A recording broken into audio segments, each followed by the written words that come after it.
We won this 2011 Jeep Liberty riddled with hail damage from Copa Auto Auction for just $775. And we got scammed. Stay locked in. We'll show you how it went down. All right, guys, so we're back. We got another one. We're going to be bidding on a 2011 Jeep Liberty. Sold on approval. Your watch item is next on the block. Watch item is next on the block, so it's the very next vehicle that's coming up next. We got a budget of $1,400 as far as the bidding number. It's currently at $650. That's pretty good. Bonus time. Vehicle's coming out of Nashville. Clean title, 147 on the dash, hail damage. Estimated value according to COPART is around $4,200. That seems a little bit low. We did a little research yesterday. It's more closer to $6,000. So let's see how this goes. We got a budget of $1,400. Let's see if we can get this car coming up now. All right, bidding started, currently at $675. I'm gonna put a bid in here. Winning at $725. Losing at $750. Winning at $775. Can we take it home for anywhere close to like $700? That would be great. We're willing to go up to $1,400. Bonus time. I'm surprised, man. It's at $775, and we're the highest bidders. This is crazy. Whoa. Sold on approval. All right, guys. So we won that on approval. That basically means that the seller is gonna look at the highest bid number, and they may send us a counter offer. And then there's a back and forth 3 times counter offers you can send back and forth until a decision has to be made. We're not gonna move up a red cent on that counter offer or that number. We're gonna stay as is. The last time I did that, I won the car. And why do it? Because even if they don't accept our number or our bid number, the car goes back next week. We'll see them next week for maybe even a lower number. So we're gonna stay right where we are. Not bad. What was that? 775, 675? I think about 775 we won that for, so not bad. Stay locked in. I'll let you guys know what happened with the counter offers. If they let that vehicle go, we'll work on the shipping, work on getting that car in the shop, see what's going on with the hail damage, see what's going on with all other repairs and services that need to be done to get that car ready to be flipped. Stay locked in. All right, so the transporter just arrived with the vehicle. We did end up winning that vehicle for $775. Nothing more, nothing less. How you doing? I think that it's run and drive. I think so. Yeah. Hopefully. Try if engine will start. Okay. If battery is not good, I have jumper. Okay. It's always the left working part right here. Okay. I have jumper. All right, sounds like just a battery so far. Open that door. Shoot, can't find the latch. Good, is it just me? Okay, yeah, it's a funny one. Don't go back, don't go back. Start. Go back, only start. Yeah. Whew. That's the nerve-wracking part. Once you get past this, it's downhill. The reverse lights work. Brake lights work.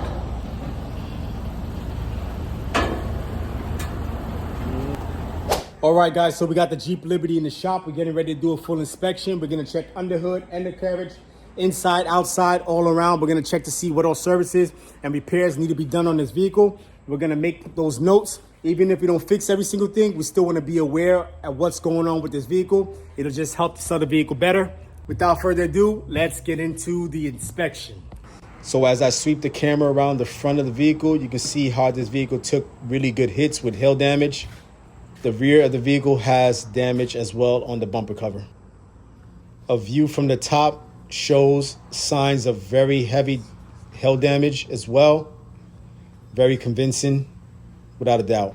So we're gonna start the vehicle again. We're gonna run some functions of like the lights. We're gonna check the lights exteriorly, check out the back lights. We're gonna check out the front lights, checking out the wiper functions, making some notes of some things that we found. We're gonna start inspecting underneath the hood. We're gonna check things like drive belts, fluids. We're gonna check for any leaks. We're gonna pull the air filter. We're gonna check the functions of the windows at all the controls to make sure that they're operating up and down as designed. That rear left window doesn't seem to want to move at all. When you operate the window from the switch, you can definitely hear a lot of grinding noise from within the door panel. All the other windows are operating as designed from their individual window switches. We're gonna inspect the trunk lid area. Multiple dash lights are on, tire pressure light, check engine light, as well as the airbag light. And Kevin, this is Hometown Radio. We're gonna put this vehicle on jack stands to inspect the undercarriage for leaks and any repairs and services that need to be done. We're gonna shake down the suspension. We're gonna check the wheels and brakes. All right, so we just got through with the inspection on this 2011 Jeep Liberty. It's got 147 on the dash. Tires in the front, 7/32. In the back, 4/32. Getting kind of low, more like in the yellow, 9 the green. The fronts are pretty good. That's about 70%. 4/32 would be approximately 40% of tread life remaining. The main issue on the vehicle, of course, we know is the hail damage. We have rear bumper damage as well. Rear bumper damage, we can see. This is nothing to replace the rear bumper for. There's a lot of paint on here or paint removed, but this is a plastic bumper, of course, so we're gonna heat from the backside. If we need to remove the bumper to access it, we will do that. So we're gonna add some heat and reshape this bumper. We're pretty sure we can get this bumper in a decent shape, looking way better than it does now. And then we may need to add some touch-up paint in this area. A check engine light, TPMS light on, airbag light is on as well. We'll cover that a little bit later. Washer fluid was not coming out when we attempted to spray. Washer fluid it's not empty completely. I think the washer motor is working. It could be an issue of the fluid is just too low to be picked up. I don't think that's the case because I mean, I feel like if you can see some fluid, the way they sit the motor usually at the bottom is usually in a position where it can pick up any fluid that's in there. What I'm thinking is you probably have some clogged nozzles. Either way, the fact that we can hear the motor, I don't think it's a very big deal. We'll figure that out, but we're definitely gonna tackle that. Should be an easy fix. Glove box, air filter is dirty. You've seen that during inspection, so we're gonna probably get a new air filter for that. Glove box, and there's an actuator that's noisy when you turn the key on. Not sure what actuator that is. I've seen that a lot on different makes and models. Kind of tedious. Usually what the issue is one of the HVAC system actuators, like the blend door or the mixed door motors, just kind of tripping out, where it may work, but the actuator is a little bit weak or has a weak spot, and it kind of ticks for a few seconds and goes off. That's not a big deal. It's a little bit of an annoyance. And if customers are not familiar, they would be hesitant and think it's a big deal. But either way, we'll look into it, but we're probably not going to do much with that because those actuators are a little bit tedious to get to a lot of times. The glove box might be broken. No, it's not broken. I can actually see that it's not hooked on the right side. So when you let down the glove box, it falls down. But simple thing, it just wasn't. There goes that actuator. That's the actuator noise. Should say it goes off, comes on, like maybe a few seconds, it goes off. I'm not sure what actuator it is. I'm gonna look into it a little bit, but it's no promise that we're gonna fix the actuator because they could get a little bit tedious as far as where they're located. But if it's something that we can find and we can access or we can get, then we're probably gonna tackle that because, you know, little things like that can turn a customer off, especially if they're not familiar with cars. And if you could afford to take care of it, if it's not a big deal, take care of that. The glove box just looks like it's unhooked, so we're gonna try to hook that up now.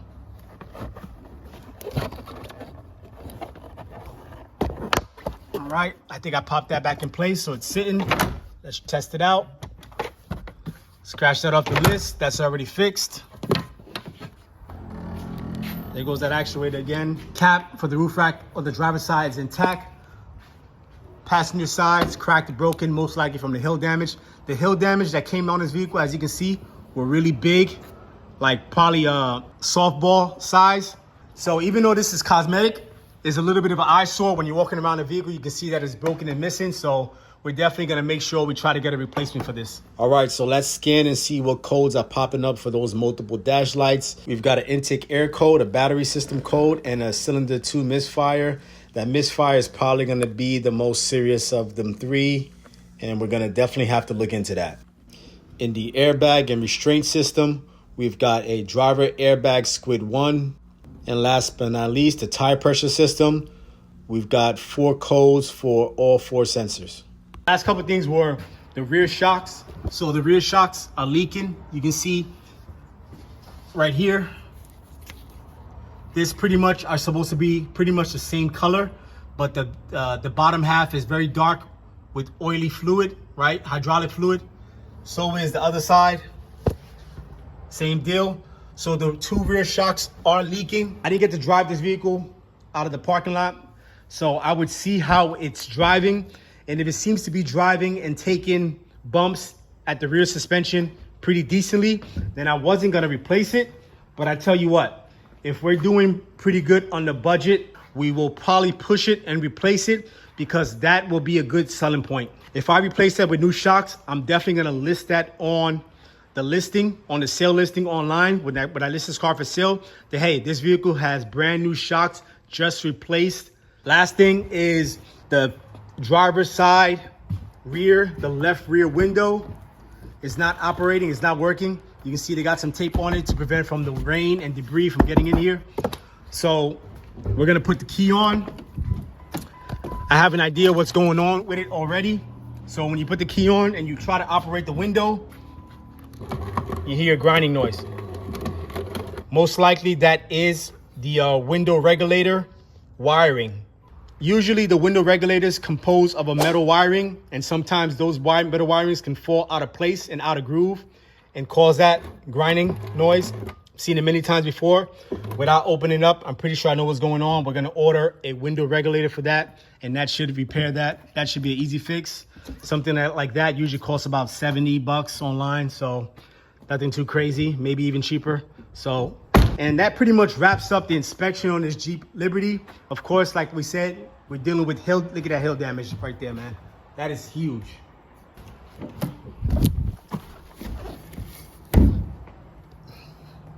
Look at that hail damage right there. That's huge. So we're dealing with hail damage, and there's not a lot of hail damage. Honestly, there's not a lot of dents, but they're huge. Wherever they are, they're huge. So this is more on the minor side as far as amount of dents that I'm dealing with, but it almost appears to be major because of the size of the dents. I've never dealt with dents this big. It's gonna be a bit of a challenge. Of course, this car sits very high. Average person can't even see over the roof naturally while they're standing on the ground. So we're not gonna go crazy on the roof. We're gonna tackle some of those dents and make them look better. But the main point and focuses are gonna be the hood and what we see on maybe the fender. So the hood is hit up pretty well. And honestly, before I got this vehicle, I've already thought about possibly replacing this hood.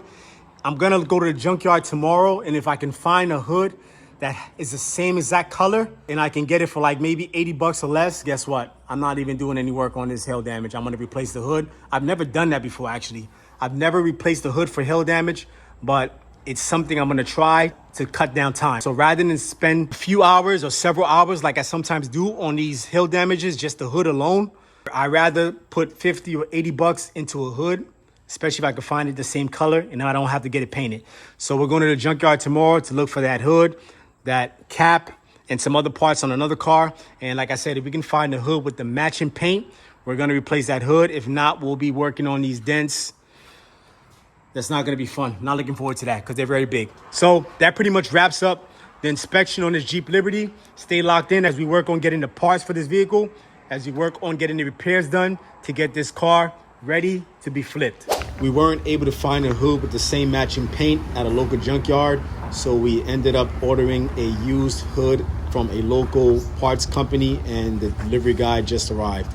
We actually ended up rejecting the delivery. The replacement hood actually had too many scratches and too many dents. It just didn't make sense to replace it with a hood that also had so many damages.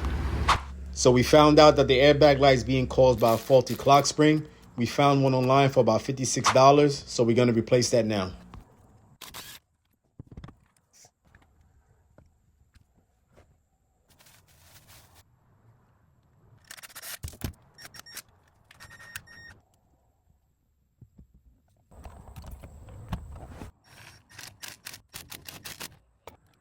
The clock spring assembly is replaced and the airbag light is now off. Now it's time to tackle this check engine light. The primary code in question is P0302, cylinder 2 misfire. During the diag process, we were hoping to find something like a bad spark plug, bad coil, or injectors, but we weren't that lucky. Here's where this flip took a turn for the worse. The diag led to a compression test, which resulted in the vehicle having an internal engine issue. 180 psi is what we were finding at most cylinders, except for when we got to cylinder number 2, 120 psi. We ran this test about 3 or 4 times to make sure. All right, so we just completed a compression test on this vehicle, the Jeep Liberty. Got to write down the result for this is 180. This is 180, and the last one was 180 as well. 180. This car, the reason why we did a compression test, because misfire cylinder 2 keeps popping up. Even when we clear it, keeps popping up within like maybe a couple of minute drive cycle. So cylinder 2 would be right here. Not surprising. 180. This would be 2, 4, 6, 1, 3, 5. Cylinder 1, 2, 3, 4, 5, 6. The problem we're having is with cylinder 2. Look at the compression at cylinder 2. 180, 180, 180, 180, 180, 120. It shows we have a problem with this cylinder. Not a good sign. Not a good sign. Now it's a little bit open. Either way it goes, whether it's a head gasket or a cracked block, either way, it's not good. It's not something we can mess with. It's not something that we have the time. It's going to eat into our time. I've already decided within a couple minutes that I'm probably going to run this through an auction, because I just drove the vehicle to go get lunch. Vehicle drives around town really good, except for you can feel a slight misfire, which is an issue, which it needs an engine repair job. But, you know, the goal is to probably get our money back. We bought this car as a hail damage, but let me tell you, I was skeptical about this car being truly just a hail damage problem. I'll tell you why. Just got through messing with the 2004 Ford Explorer. Don't know if the video is going to come out before this one or after this one. Either way, you'll see it. I'm going to post it all because you guys have been asking, you know, in the comments, I want to see your losses. Got 2 in a row that you're going to get to see, right? I bought these vehicles, both of these vehicles, supposedly hail damage, and I am convinced that it had hail damage, right? You can obviously see hail damage. Look, hail damage came down and knocked the hell out of this hood. Bruh. Looks like it's hail damage. Somebody could create that, now that I'm thinking about it. But nevertheless, I think it's very possible this car could have been through hail damage. But I tell you what, even if it's been through hail damage, that's not the reason it was at the auction. And that's why I try to tell you guys about convincing damage. So right now we're driving a 2011 Jeep Liberty. We're on our way shortly to take it to the auction. We're pretty much looking to just get the money we've put into the vehicle, which is around roughly $1,500, give or take. Car runs and drives pretty decent. Honestly, it's running really well right now. I don't even feel a misfire like I felt days ago when I drove it. I'm driving a vehicle over 20-something miles right now. Check engine light remains off because I did lose battery power yesterday because I did do a clock spring, so I had to disconnect the battery. I took care of the clock spring because I had ordered the clock spring a while ago before we actually decided we were going to run it through the auction. So I actually went ahead and did that. That also took care of the airbag light that we had on, which would actually make it probably a little bit tougher to get what we want if the airbag light was on, right? So we took care of the clock spring issue, and the car's driving pretty good. The person who buys this vehicle could have an issue that's actually a little bit less than what we're anticipating.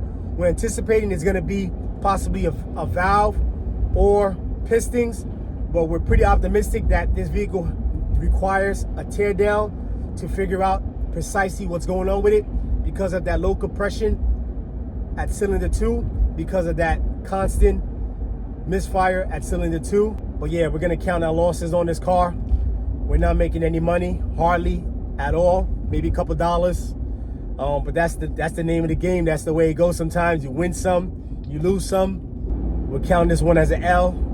Took a loss on this one. We've definitely learned our lesson. You're probably gonna see both videos come consecutively, but there's another car in which we had a very similar issue.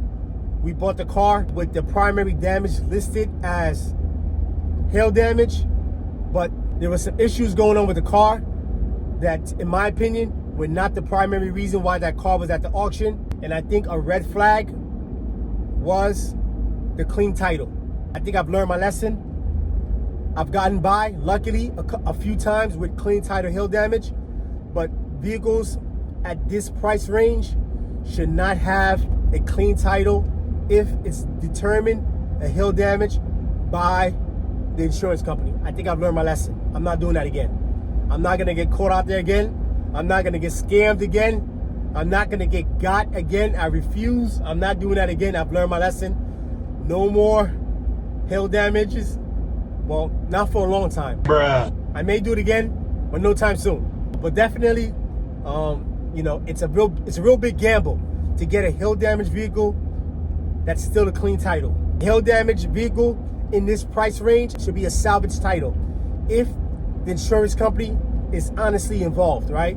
So hopefully you catch this lesson that we learned buying this vehicle that was listed as hail damage but had a serious issue internally with the engine. We should have answers on how the vehicle did as far as the highest bid, and we'll be letting you guys know what the number is and how we did on the bid and how we did on the actual auction out this vehicle. All right, so stay locked in.